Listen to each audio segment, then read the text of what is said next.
নমস্কার বন্ধুরা, বর্তমান খবর ইউটিউব চ্যানেলে আপনাদের সবাইকে পুনরায় অনেক অনেক স্বাগত। তো বন্ধুরা, আবারও কিন্তু আবহাওয়ার আপডেটে পরিবর্তন। আমাদের দক্ষিণবঙ্গে এই মুহূর্তে যা আপডেট পাওয়া যাচ্ছে উইন্ডিতে, তাতে কিন্তু দেখা যাচ্ছে আমাদের পশ্চিম ভারতবর্ষ ও আমাদের পূর্ব ভারতবর্ষ দুই জায়গাতেই কিন্তু ঘূর্ণিঝড়ের আশঙ্কা রয়েছে এবং বর্তমানে যা পাওয়া যাচ্ছে এই পাশের এই ঘূর্ণিঝড়টির নাম হতে পারে শক্তি এবং অপরটির নাম হতে পারে কিন্তু মন্থা, যেটা আমরা বর্তমানে পাচ্ছি।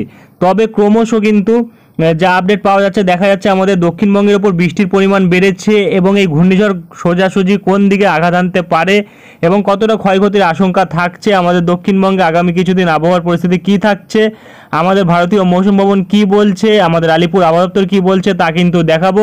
তাই বিস্তারিত জানতে হলে ও সঠিক আপডেটটি পেতে হলে ভিডিওটি অবশ্যই শুরু থেকে শেষ অবধি দেখবেন এবং ভালো লেগে থাকলে একটি লাইক করবেন। আর আমাদের ভিডিওটির নিচে একটি লাল রঙের সাবস্ক্রাইব বাটন আছে, সেটিকে টিপে তার পাশে থাকা বেল আইকনটিকে অল অপশানে দিয়ে আমাদের সাথে থাকবেন।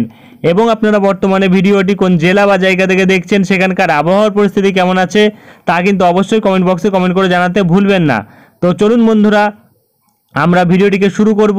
তবে তার আগে দেখে নেব আমাদের ভারতীয় মৌসুম ভবন ও আলিপুর আবহাওয়া দপ্তর কী বলছে। তো বন্ধুরা, আমরা চলে এসেছি ভারতীয় মৌসুম ভবনের আপডেটে। এখানে প্রকাশিত আপডেটে কিন্তু দেখা যাচ্ছে যে আমাদের উত্তর পূর্ব ভারতবর্ষে আগামী 7 দিন বৃষ্টি থাকবে, কারণ ঘূর্ণাবর্ত রয়েছে কিন্তু আসামের ওপর। এবং এর সাথে যেটা আমাদের বিশ্ব আবহাওয়া দপ্তর যেটা বলেছে, আমাদের তেমন কিছু পরিবর্তন কিন্তু ঘটেনি আপডেটে। গতকাল যেটা আমরা দেখিয়েছিলাম একই কিন্তু আপডেট আছে। আগামী 7 দিনের মধ্যে কিন্তু আমাদের আরব সাগরের ওপর কিন্তু বলা হচ্ছে যে একটি ঘূর্ণাবর্ত সৃষ্টি হবে এবং তার জেরে কিন্তু এটি উত্তর পশ্চিম দিক বরাবর অগ্রসর হবে এবং এর শক্তি যেটা বর্তমানে বলা হয়েছে মোটামুটি মডারেট থাকবে, কিন্তু অর্থাৎ মাঝারি ধরনের কিন্তু থাকবে নিম্নচাপটি। এখনও অবধি কিন্তু ইন্টেন্স বা হাই স্পিড তেমন কিছু হাই প্রেশার বা ইন্টেন্স সাইক্লোনিক সার্কুলেশন তেমন কিছু কিন্তু বলেনি, যার জেরে কিন্তু আমরা এটাকে এখনও অবধি ঘূর্ণিঝড় বলতে পারি না, কারণ আপডেটে কিন্তু প্রতিনিয়ত পরিবর্তন ঘটছে। আজ কিন্তু দেখছি শক্তি হারাচ্ছে, গতকাল তারপরের দিন কিন্তু দেখতে পাচ্ছি যে শক্তি আবারও বাড়াচ্ছে। ক্রমশ পরিবর্তনের পর পরিবর্তন থাকছে, তবে পাশাপাশি কিন্তু একই সাথে ঘূর্ণিঝড় হওয়ার সম্ভাবনা খুবই কম। দেখা যাক কী পরিবর্তন থাকে। তো বর্তমানে যেটা আমরা পাচ্ছি দেখা যাচ্ছে আমাদের উত্তর পূর্ব ভারতবর্ষে বৃষ্টি থাকছে এবং তারই সাথে দক্ষিণ ভারতবর্ষে বৃষ্টি থাকবে আগামী 7 দিন এবং তারই সাথে কিন্তু পশ্চিম ভারতবর্ষের দিকে বৃষ্টি থাকবে, যেটা কিন্তু বলা হয়েছে 20 থেকে 24 তারিখ অবধি থাকতে পারে বিভিন্ন জায়গায় বৃষ্টি। এবং এর সাথে কিন্তু আমাদের পূর্ব ভারতবর্ষে কিন্তু আগামী 7 দিন বৃষ্টি থাকবে, যেটা কিন্তু মধ্যপ্রদেশ, বিদর্ভ, ছত্তিশগড়, ওড়িশা, বিহারে আগামী 7 দিন বৃষ্টি থাকবে। এবং আমাদের পশ্চিমবঙ্গে বৃষ্টি থাকবে বিক্ষিপ্ত থেকে মাঝারি ধরনের বৃষ্টি এবং 40 থেকে 50 কিলোমিটার বেগে ঝোড়ো হাওয়া থাকবে, যেটা কিন্তু বর্তমানে বলা হয়েছে আগামী 7 দিন। এবং এর সাথে কিন্তু বলা হয়েছে ভারী বৃষ্টি থাকবে আমাদের উত্তরবঙ্গ এবং সিকিমে কিন্তু 20 তারিখ এবং আমাদের উত্তরবঙ্গে কিন্তু আবার বিচ্ছিন্নভাবে ভারী বৃষ্টি থাকার সম্ভাবনা থাকবে এবং সিকিমে বিচ্ছিন্নভাবে ভারী বৃষ্টি থাকবে 19 থেকে 21 তারিখ এবং বিহারে কিন্তু ভারী বৃষ্টি থাকবে, যেটা কিন্তু বলা হয়েছে 19 থেকে 22 তারিখ এবং ভেরি হেভি রেনফল অর্থাৎ অতিরিক্ত ভারী বৃষ্টি থাকবে উত্তরবঙ্গ এবং সিকিমে 20 তারিখ। এবং এপাশে আমাদের উত্তর পশ্চিম ভারতবর্ষে যেটা বলা হয়েছে যে বৃষ্টির সম্ভাবনা রয়েছে, যেটা কিন্তু 19 ও 20 তারিখ থাকবে বৃষ্টির সম্ভাবনা, তবে কিছু কিছু জায়গায় কিন্তু 24 তারিখ অবধি বৃষ্টি থাকতে পারে। এবং আমাদের দক্ষিণবঙ্গের ক্ষেত্রে কিন্তু তেমন কোনো বৃষ্টির আপডেট দেওয়া হয়নি, তবে আলিপুরের ক্ষেত্রে কিন্তু কিছু জায়গায় সতর্কতা থাকছে বজ্রঝড়ের জন্য। তো কোন কোন জায়গায় থাকছে সেটা আলিপুরের আপডেটে দেখাবো। তবে এখানে কিন্তু আমরা ফোরকাস্ট ম্যাপ যদি দেখি তাহলে দেখা যাচ্ছে এপাশে কিন্তু আজ আমাদের দক্ষিণবঙ্গের ওপর বজ্রঝড় বৃষ্টির জন্য হলুদ সতর্কতা থাকছে, উত্তরবঙ্গে ভারী বৃষ্টি থাকছে এবং এপাশে কিন্তু ঝাড়খণ্ড ও বিহারের ওপর ভারী বৃষ্টি থাকতে পারে, তবে ঝাড়খণ্ডে ভারী বৃষ্টি না থাকলেও বিহারে কিন্তু থাকতে পারে, যার জন্য কমলা সতর্কতা থাকতে পারে। ওড়িশাতে তাপপ্রবাহ থাকবে আগামীকাল যদি দেখি তাহলে কিন্তু দেখা যাচ্ছে যে সতর্কতা থাকছে বিহারের ওপর ভারী বৃষ্টির, আমাদের উত্তরবঙ্গে ভারী বৃষ্টি থাকছে। এপাশে কিন্তু আমাদের উত্তর পূর্ব ভারতবর্ষ আসামের দিকে ভারী বৃষ্টি থাকছে এবং অরুণাচল প্রদেশে ভারী বৃষ্টি থাকছে এবং নাগাল্যান্ড, মণিপুর, মিজোরাম, ত্রিপুরার দিকে কিন্তু বজ্রঝড় থাকছে, আমাদের দক্ষিণবঙ্গে বজ্রঝড় থাকছে এবং 21 তারিখের দিকে আমরা দেখতে পাচ্ছি বজ্রঝড় থাকছে, বিহারে ভারী বৃষ্টি থাকবে এবং এপাশে কিন্তু আমাদের ওড়িশা থেকে তাপপ্রবাহের সতর্কতা সরে গেছে এবং ঝাড়খণ্ডের ওপর বজ্রঝড়ের সতর্কতা রয়েছে এবং এপাশে কিন্তু আসামের ওপর বজ্রঝড়ের সতর্কতা রয়েছে। এবং ক্রমশ যদি আমরা দেখি 22 তারিখের দিকে সতর্কতা রয়েছে, একই সতর্কতা কিন্তু থাকছে, তবে উত্তরবঙ্গ থেকে কিন্তু সতর্কতা সরে গেছে এবং 23 তারিখ থেকে কিন্তু নিউট্রাল ওয়েদার পাচ্ছি এবং আর কিন্তু তেমন কোনো পরিবর্তন নেই। চলে আসবো আমরা আলিপুরের আপডেটে, দেখে নেব কী বলা হয়েছে। বন্ধুরা আমরা চলে এসেছি আলিপুর আবহাওয়া দপ্তরের আপডেটে। এখানে প্রকাশিত আপডেটে কিন্তু দেখা যাচ্ছে যে হালকা থেকে মাঝারি বৃষ্টি বেশ প্রতিটা জেলার মধ্যেই বেশ কিছু জায়গার উপর থাকতে পারে, তবে বৃষ্টির পরিমাণ কিন্তু কম থাকবে, তেমন কোনো ভারী বৃষ্টির সম্ভাবনা নেই। এবং ক্রমশ কিন্তু এই বৃষ্টিটা আমরা দেখতে পাচ্ছি মোটামুটি কিন্তু 25 তারিখ অবধি বৃষ্টি হওয়ার সম্ভাবনা রয়েছে। এবং যদি কন্টিনিউসলি 25 তারিখ বৃষ্টি হয় তাহলে কিন্তু কিছুটা পরিবর্তন কিন্তু আমরা ঘূর্ণিঝড়ে লক্ষ্য করতে পারবো। তবে এখানে কিন্তু যেটা পাওয়া যাচ্ছে, দেখা যাচ্ছে যে আজও আগামীকাল কিন্তু সতর্কতা থাকছে, হলুদ সতর্কতা আমাদের দক্ষিণবঙ্গের ওপর। তবে সতর্কতা কিন্তু মোটামুটি জারি থাকছে 22 তারিখ অবধি, কিছু জেলায় থাকবে কিছু জেলায় থাকবে না। তবে আজও আগামীকাল কিন্তু প্রতিটা জেলাতেই সতর্কতা থাকবে। 30 থেকে 40 কিলোমিটার বেগে ঝোড়ো হওয়া এবং বজ্রপাতের সম্ভাবনা। তবে 21 ও 22 তারিখ সতর্কতা থাকছে, যেটা কিন্তু উত্তর 24 পরগনার ওপর থাকছে, দক্ষিণ 24 পরগনার ওপর থাকছে, পূর্ব মেদিনীপুরের ওপর থাকছে, পশ্চিম মেদিনীপুরের ওপর থাকছে এবং পূর্ব বর্ধমান পশ্চিম বর্ধমানের ওপর থাকছে, বীরভূম মুর্শিদাবাদ, বীরভূমে থাকছে না সরি, মুর্শিদাবাদ ও নদিয়ার ওপর সতর্কতা থাকছে। এবং আর কিন্তু তেমন কিছু বলা হয়নি, মৎস্যজীবীদের জন্য কোনো সতর্কতা নেই। চলে আসবো আমরা উত্তরবঙ্গের আপডেটে, দেখে নেবো কি বলা হয়েছে। তো বন্ধুরা আমরা চলে এসেছি উত্তরবঙ্গের আপডেটে। এখানে প্রকাশিত আপডেটে কিন্তু হালকা থেকে মাঝারি বৃষ্টি আমাদের উত্তরবঙ্গে রয়েছে, তবে উত্তরবঙ্গে কিন্তু ভারী বৃষ্টির সম্ভাবনা রয়েছে, যেটা আমরা বর্তমানে পাচ্ছি। প্রায় ভারী বৃষ্টি একদমই থাকতে পারে কিন্তু আগামীকাল। তবে তারপরে কিন্তু আমরা যেটা পাচ্ছি 19 থেকে 21 তারিখ অবধি কিন্তু বিভিন্ন জেলার ওপর ভারী বৃষ্টি থাকছে। তবে 25 তারিখ অবধি দেখা যাচ্ছে একটানা বৃষ্টি থাকতে পারে। কিন্তু এখানে যদি আমরা সতর্কতা দেখি তাহলে কিন্তু আগামীকাল কিন্তু কমলা সতর্কতা থাকছে জলপাইগুড়ির ওপর, আলিপুরদুয়ারের ওপর, কোচবিহার এবং উত্তর দিনাজপুরের ওপর। এই 4টি জেলার ওপর কিন্তু 7 থেকে 20 সেন্টিমিটার 12 থেকে 20 সেন্টিমিটার বৃষ্টি থাকার সম্ভাবনা রয়েছে। অর্থাৎ ভারী বৃষ্টি কিন্তু থাকতে পারে, 100 মিলিমিটারের ওপর বৃষ্টি কিন্তু হতে পারে। এবং ক্রমশ বিভিন্ন জেলার ওপর কিন্তু আজ থাকছে সতর্কতা, যেটা কিন্তু বিশেষ করে 7 থেকে 11 সেন্টিমিটার বৃষ্টি থাকছে জলপাইগুড়ি, কালিম্পংয়ে থাকছে না, জলপাইগুড়ি আলিপুরদুয়ারে থাকছে এবং কোচবিহারে থাকছে, উত্তর দিনাজপুরে থাকছে এবং আগামীকালও কিন্তু থাকছে বিভিন্ন জেলার ওপর, দার্জিলিংয়ের ওপর থাকছে এবং বাদবাকি যে জায়গাগুলি থাকছে সেখানে কিন্তু আমি কমলা সতর্কতা জানিয়ে দিলাম এর আগেই। এবং এপাশে কিন্তু জলপাইগুড়ির ওপর, কালিম্পংয়ের ওপর থাকছে না। এবং তারপরে কিন্তু দেখা যাচ্ছে আলিপুরদুয়ারের ওপর এবং আর কোনো জায়গার ওপর থাকছে না। প্রায় 7 থেকে 11 সেন্টিমিটার বৃষ্টি কিন্তু থাকতে পারে, যেটা কিন্তু 22 তারিখ থাকার সম্ভাবনা রয়েছে। এবং আর কিন্তু তেমন কিছু বলা হয়নি। চলে আসবো আমরা উইন্ডির লাইভ স্ক্রিনে, দেখে নেবো কি পরিবর্তন ঘটেছে। বন্ধুরা আমরা চলে এসেছি উইন্ডির লাইভ স্ক্রিনে, রয়েছে আমরা এই সিএমডব্লিউ মডেল বজ্র বৃষ্টি মোডে।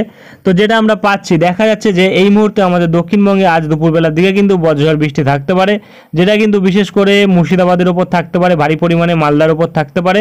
এবং ক্রমশ যদি আমরা বজ্রঝড় বৃষ্টি মোডে দেখি তাহলে কিন্তু দেখা যাচ্ছে মালদার ওপর এবং এপাশে কিন্তু নলহাটি এবং তার সাথে কিন্তু এপাশে যদি দেখি রামপুরহাট, বীরভূমের দিকটাতে এবং মুর্শিদাবাদের দিকটাতে কিন্তু ভারী পরিমাণে বজ্রঝড় থাকতে পারে। এবং এর ফলে কিন্তু যদি আমরা দেখি বৃষ্টির পরিমাণ কতটা থাকতে পারে সারাদিনে, মোটামুটি আমাদের দক্ষিণবঙ্গ জুড়ে কতটা বৃষ্টি হতে পারে, তাহলে কিন্তু দেখা যাচ্ছে আজ মোটামুটি দেখা যাচ্ছে আমাদের দক্ষিণবঙ্গের ওপর বৃষ্টি থাকবে, যেটা কিন্তু বিশেষ করে এপাশে বাঁকুড়ার দিকে থাকতে পারে প্রায় 20 মিলিমিটারের কাছাকাছি, দুর্গাপুরের দিকে থাকতে পারে 15 মিলিমিটার, কাটোয়ার দিকে থাকতে পারে প্রায় 10 থেকে 11 মিলিমিটার এবং এপাশে কিন্তু নলহাটি বীরভূমের দিকে থাকতে পারে প্রায় 21-22 মিলিমিটার এবং এপাশে মুর্শিদাবাদের দিকে কিন্তু বৃষ্টি থাকতে পারে প্রায় 10 থেকে 11 মিলিমিটার, যেটা আমরা বর্তমানে পাচ্ছি। এবং এপাশে কিন্তু যদি দেখি কলকাতার ওপর তেমন কোনো ভারী বৃষ্টি নেই, 1-2 মিলিমিটার বৃষ্টি থাকছে। আমাদের হুগলির ওপর কিন্তু দেখা যাচ্ছে মোটামুটি প্রায় 4 থেকে 5 মিলিমিটার থাকছে এবং উত্তর 24 পরগনার ওপর দেখা যাচ্ছে 4 থেকে 5 মিলিমিটার বৃষ্টি থাকতে পারে।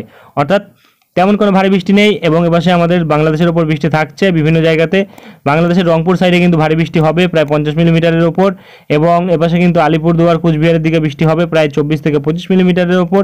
এবং আগামীকাল কিন্তু যদি আমরা দেখি বৃষ্টি কিন্তু থাকবে আমাদের উত্তরবঙ্গে, ভারী পরিমাণে বৃষ্টি থাকার সম্ভাবনা রয়েছে, যেটা কিন্তু আমাদের আলিপুর বলছে। তবে কিন্তু উইন্ডির আপডেটে দেখা যাচ্ছে 7 থেকে 8 মিলিমিটার বৃষ্টি কিন্তু আগামী দিন হওয়ার সম্ভাবনা রয়েছে। তবে তেমন কোনো ভারী বৃষ্টি কিন্তু আমরা উইন্ডির আপডেটে লক্ষ্য করতে পারছি না, যদিও মৌসুম ভবন বলছে, কিন্তু আলিপুর বলছে যে কমলা সতর্কতা থাকবে আগামীকাল, যেটা আমাদের উত্তরবঙ্গের ওপর থাকবে। তবে এপাশে কিন্তু দেখা যাচ্ছে রংপুর সাইডে কিন্তু বাংলাদেশের ভারী বৃষ্টি থাকতে পারে প্রায় 50 থেকে 60 মিলিমিটার বৃষ্টি থাকতে পারে এবং এপাশে সিলেটের সাইডে কিন্তু 60-70 মিলিমিটার বৃষ্টি থাকতে পারে, যেটা আমরা বর্তমানে পাচ্ছি। ময়মনসিংহের দিকেও 50 মিলিমিটারের ওপর বৃষ্টি থাকবে এবং বাদবাকি এই দিকে ঢাকা এবং তার যদি আমরা দেখি দক্ষিণ দিকে, তাহলে সেই সব জায়গাগুলিতে কিন্তু দেখা যাচ্ছে মোটামুটি 10 থেকে 15 মিলিমিটার বৃষ্টি থাকছে। তেমন কোনো ভারী বৃষ্টি নেই আমাদের আমাদের দক্ষিণবঙ্গের দিকে, কিন্তু কোনো জায়গাতেই তেমন কোনো ভারী বৃষ্টি লক্ষ্য করা যাচ্ছে না আগামীকাল। এবং 21 তারিখের দিকে দেখলে কিন্তু দেখা যাচ্ছে এপাশে আমাদের দক্ষিণবঙ্গের দিকে, মুর্শিদাবাদ দিকে এবং এপাশে কিন্তু পূর্ব পশ্চিম বর্ধমানের দিকে কিন্তু দেখা যাচ্ছে ভারী বৃষ্টি থাকছে প্রায় 15 থেকে 20 মিলিমিটার থাকছে, ভারী নয় মাঝারি ধরনের থাকছে বৃষ্টি। এবং এপাশে কিন্তু বাংলাদেশের দিকে ভারী বৃষ্টি থাকছে। বাংলাদেশের কিন্তু বিশেষ করে উত্তর ভাগ, উত্তর পূর্ব, উত্তর পশ্চিম ভাগে কিন্তু ভারী বৃষ্টি থাকছে। এবং 23 তারিখের দিকে যদি আমরা দেখি তাহলে কিন্তু দেখা যাচ্ছে তেমন কোনো ভারী বৃষ্টি নেই। আমাদের দক্ষিণবঙ্গের কিন্তু এবার উত্তর চব্বিশ পরগনা, কলকাতা এবং হাওড়া, হুগলি এই দিকটাতে কিন্তু মোটামুটি 7 থেকে 8 মিলিমিটার বৃষ্টি থাকছে 22 তারিখের দিকে। এবং 23 তারিখের দিকে যদি দেখি বৃষ্টির পরিমাণ আবারও কমছে। 24 তারিখের দিকে গিয়ে কিন্তু একদমই কমে যাচ্ছে এবং 25 তারিখের দিকে গিয়ে কিন্তু আবারও বৃষ্টির পরিমাণ বাড়ছে একটু একটু করে। 26 তারিখের দিকে দেখা যাচ্ছে যে একদমই বৃষ্টির পরিমাণটা কম রয়েছে। আবার 27 তারিখের দিকে গিয়ে কিন্তু বৃষ্টির পরিমাণটা বিক্ষিপ্তভাবে বিভিন্ন জায়গায় লক্ষ্য করা যাচ্ছে। এবং 28 তারিখের দিকেও কিন্তু দেখা যাচ্ছে একদমই হালকা বৃষ্টি থাকছে, তেমন কোনো বিশেষ ভারী বৃষ্টি নেই।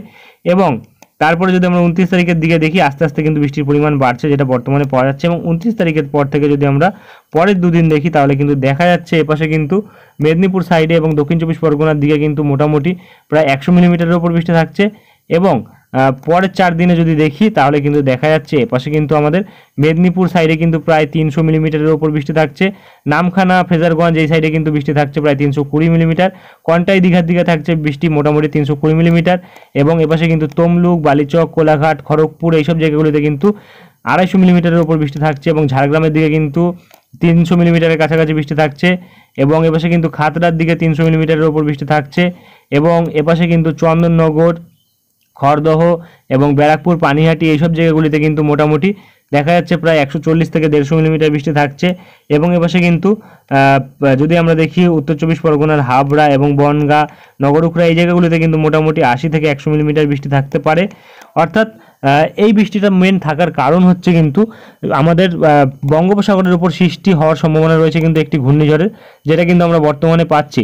তবে বর্তমানে যা পরিস্থিতি রয়েছে যেটা আমরা বর্তমানে পাচ্ছি, কারণ আমাদের মৌসুম ভবন কিন্তু বলছে আমাদের বঙ্গোপসাগরের ওপর কিন্তু 13 তারিখ থেকে কিন্তু দক্ষিণ পশ্চিম মৌসুমি বায়ু প্রবেশ করেছে। অর্থাৎ যদি মৌসুমি বায়ু প্রবেশ করে তাহলে কিন্তু কন্টিনিউয়াসলি আমাদের দক্ষিণবঙ্গের ওপর এবং আশেপাশে আমাদের আন্দামান নিকোবর দ্বীপপুঞ্জ এবং তারও আশেপাশে কিন্তু বিভিন্ন জায়গায় বৃষ্টিপাত হওয়ার ফলে কিন্তু তাপমাত্রা, ঘূর্ণিঝড়ের জন্য যে মেন জিনিসটা দরকার তাপমাত্রা ও হাওয়ার প্রেশার, তবে যদি কন্টিনিউয়াসলি বৃষ্টি হয় তাহলে কিন্তু তাপমাত্রাটা কিন্তু কমে আসবে, যার জেরে কিন্তু ঘূর্ণিঝড় সৃষ্টি হওয়ার জন্য ঠিকমতো প্রেশার কিন্তু পাবে না, যার ফলে কিন্তু ঘূর্ণিঝড়টি কিন্তু শক্তি হারাতে পারে। একটা সম্ভাবনা কিন্তু রয়েছে, তবে প্রকৃতির বিষয় বলা যায় না কখন কি লক্ষ্য করা যায়, কারণ এপাশে আরব সাগরের কাছে একটি ঘূর্ণিঝড়, এপাশে কিন্তু আরেকটি ঘূর্ণিঝড় লক্ষ্য করা যাচ্ছে। একটি ঘূর্ণিঝড় শক্তি এবং একটি ঘূর্ণিঝড় মন্থা, যেটা আমরা বর্তমানে পাচ্ছি। তবে একটি ঘূর্ণিঝড় সৃষ্টি হলে কিন্তু আরেকটি অপর নিম্নচাপটি কিন্তু শক্তি হারিয়ে ফেলে জলীয় বাষ্প কিন্তু, কারণ একে অপরের থেকে টানা শুরু করে, যার জন্য কিন্তু শক্তি হারানোর সম্ভাবনা থাকে। তবে আজকের আপডেটে কিন্তু পাওয়া যাচ্ছে দুটি ঘূর্ণিঝড়ই কিন্তু পরস্পর, যেটা লক্ষ্য করা যাচ্ছে একটি কিন্তু অপর দিকে এপাশে কিন্তু গুজরাটের দিকে প্রভাব ফেলছে এবং অপরটি কিন্তু সোজা আমাদের আজকের যে আপডেট পাওয়া যাচ্ছে দেখা যাচ্ছে সোজা কিন্তু দক্ষিণ চব্বিশ পরগনার ওপর দিয়ে, হলদিবাড়ির ওপর দিয়ে হয়ে কিন্তু আমরা যেটা লক্ষ্য করতে পারছি পুরো একদম কলকাতার ওপর দিয়ে হয়ে কিন্তু আমাদের ঝাড়খণ্ডের ওপর প্রবেশ করে যাচ্ছে, যেটা বর্তমানে পাচ্ছি। এবং এর ফলে কিন্তু আমাদের যেই লক্ষ্য করা যাচ্ছে মোটামুটি যেই আপডেট পাওয়া যাচ্ছে দেখা যাচ্ছে কিন্তু প্রায় 30 তারিখ থেকে কিন্তু এর প্রভাব পড়ছে আমাদের দক্ষিণ চব্বিশ পরগনার ওপর থেকে। মোটামুটি মধ্যরাত্রির পর থেকে কিন্তু আমরা মধ্যরাত্রির আগে থেকে কিন্তু দেখা যাচ্ছে কলকাতা ও তার আশেপাশে মোটামুটি আমরা দেখতে পাচ্ছি মুর্শিদাবাদ অবধি কিন্তু প্রভাব থাকছে, যেটা কিন্তু বর্তমানে পাওয়া যাচ্ছে। এবং তারপর কিন্তু 31 তারিখের দিকে দেখা যাচ্ছে মোটামুটি এটি কিন্তু আমাদের দক্ষিণবঙ্গের কিন্তু মোটামুটি একদম এপাশে যদি দেখি তাহলে কিন্তু বাঁকুড়ার দিকে কিন্তু একদমই দুর্গাপুর বাঁকুড়ার দিকে রয়েছে, যেটা কিন্তু 31 তারিখের দিকে লক্ষ্য করা যাচ্ছে। এবং ক্রমশ কিন্তু দেখা যাচ্ছে 1 তারিখের পর 2 তারিখ অবধিও কিন্তু এর প্রভাব থাকছে, যদিও কিন্তু এমনটা হওয়া সম্ভব না, মোটামুটি 4 থেকে 5 দিন এতটা কন্টিনিউয়াসলি প্রভাব থাকা সম্ভব না, আপডেটে পরিবর্তন আসবে। তবে এই গাস্টিং যেটা আমরা বর্তমানে পাচ্ছি, এই ঘূর্ণিঝড়ের গাস্টিং কিন্তু দেখা যাচ্ছে মোটামুটি 115-16, যদিও কিছু কিছু জায়গায় 120 মিলিমিটার অবধি কিন্তু লক্ষ্য করা যাচ্ছে, 23-24 মিলিমিটার থাকতে পারে। এবং এই ঘূর্ণিঝড়ের কিন্তু ফলে যদি আমরা স্থলভাগে গাস্টিং দেখি তাহলে কিন্তু বিভিন্ন জায়গায় প্রায় 60 থেকে 80 কিলোমিটার, এবং এপাশে কিন্তু যখন পুরোপুরিভাবে ল্যান্ডফল হচ্ছে তার ফলে কিন্তু আমাদের দক্ষিণ চব্বিশ পরগনার ওপর কিন্তু বিভিন্ন জায়গায় 100 মিলিমিটারের ওপর কিন্তু গাস্টিং, বাংলাদেশের বিভিন্ন জায়গায় কিন্তু সুন্দরবনের দিকে বিশেষ করে কিন্তু 100 কিলোমিটারের ওপর গাস্টিং কিন্তু লক্ষ্য করা যেতে পারে, যেটা আমরা বর্তমানে পাচ্ছি। অর্থাৎ প্রবল ক্ষয়ক্ষতির আশঙ্কা কিন্তু থাকবে যতক্ষণ ধরে আমরা লক্ষ্য করতে পারছি। এবং এপাশে যদি আমরা দেখি দেখা যাচ্ছে যে এই ঘূর্ণিঝড়টিও কিন্তু মোটামুটি শক্তি বাড়িয়েছে এবং গতকালের তুলনায় কিন্তু শক্তি বাড়িয়েছে, কারণ এই পাশে কিন্তু আজ দেখা যাচ্ছে মোটামুটি 130 থেকে 37-40 কিলোমিটার প্রতি ঘন্টায় কিন্তু থাকতে পারে এই ঘূর্ণিঝড়টি, এবং এর ফলে কিন্তু গুজরাটের বিভিন্ন জায়গায় ক্ষয়ক্ষতির আশঙ্কা থাকার সম্ভাবনা রয়েছে, যেটা আমরা বর্তমানে পাচ্ছি। এবং পরস্পর এই দুটি ঘূর্ণিঝড়ের ফলে কিন্তু আমাদের ভারতবর্ষের বিভিন্ন জায়গায় বৃষ্টি হওয়ার সম্ভাবনা রয়েছে। আমরা যদি রেন অ্যাকুমুলেশন অর্থাৎ বৃষ্টির পরিমাণ যদি আমরা দেখি, তাহলে কিন্তু দেখা যাচ্ছে যে মোটামুটি কিন্তু প্রায় আমাদের দক্ষিণবঙ্গের ওপর বিভিন্ন জায়গাতে দেখা যাচ্ছে ভারী বৃষ্টি থাকছে। এবং এপাশে কিন্তু যদিও এপাশে এই ঘূর্ণিঝড়টির ফলে ক্ষয়ক্ষতির আশঙ্কা কিন্তু বেশি লক্ষ্য করা যাচ্ছে, বৃষ্টির পরিমাণ কিন্তু বেশি লক্ষ্য করা যাচ্ছে এই ঘূর্ণিঝড়টির তুলনায়, যেটা আমরা বর্তমানে পাচ্ছি। কারণ মোটামুটি যদি আমরা দেখি পরের দুদিনে দেখা যাচ্ছে এই ঘূর্ণিঝড়ের ফলে কিন্তু মোটামুটি বৃষ্টি থাকছে এপাশে গুজরাট এবং আরও বিভিন্ন জায়গা ভারতের মধ্যভাগ অবধি বৃষ্টি থাকছে। এবং তবে এপাশে কিন্তু দেখা যাচ্ছে উড়িষ্যাতে বৃষ্টি থাকছে, ঝাড়খণ্ডে বৃষ্টি থাকছে, বিহারে বৃষ্টি থাকছে, এবং তারই সাথে কিন্তু উত্তরপ্রদেশে বিভিন্ন জায়গায় বৃষ্টি থাকছে, এবং আমাদের পশ্চিমবঙ্গে বৃষ্টি থাকছে, বাংলাদেশে বৃষ্টি থাকছে, এপাশে মায়ানমারে বৃষ্টি থাকছে, এবং তার সাথে ত্রিপুরা, আসাম এবং আমাদের উত্তরবঙ্গ বিভিন্ন জায়গাতে কিন্তু বৃষ্টি থাকছে এই ঘূর্ণিঝড়ের ফলে, যেটা আমরা বর্তমানে পাচ্ছি। অর্থাৎ এই ঘূর্ণিঝড়টি যদি আসে তাহলে কিন্তু এই ঘূর্ণিঝড়ের থেকে বেশি ভয়ানক হওয়ার সম্ভাবনা রয়েছে। তবে আপডেট কিন্তু এখনও অবধি পরিবর্তন ঘটবে, কারণ এখনও অবধি কিন্তু আজ মাত্র কিন্তু 19 তারিখ, এখনও অবধি যা আপডেট দেখা যাচ্ছে মোটামুটি কিন্তু এটি আসার সম্ভাবনা রয়েছে 30 তারিখের দিকে। এখনও 10 দিন, আপডেটে কিন্তু অনেক পরিবর্তন আসবে। আবহাওয়ার পরিবর্তন ঘটলে কিন্তু ঘূর্ণিঝড়েরও পরিবর্তন ঘটবে। এখনও অবধি মৌসুম ভবন কিন্তু তেমন কিছু আপডেট দেয়নি, বলেছে যে আরব সাগরের ওপর কিন্তু একটা লো প্রেশার এরিয়া তৈরি হতে পারে, তবে আমাদের বে অফ বেঙ্গল অর্থাৎ বঙ্গোপসাগরের ওপর কিন্তু কোনো আপডেট দেওয়া হয়নি। যদি পরিবর্তন আসে, কোনো আপডেট আসে, তা আমরা তুলে ধরবো। আজকের ভিডিওটি আমরা এখানেই শেষ করছি, দেখা হবে নেক্সট ভিডিওতে। ধন্যবাদ।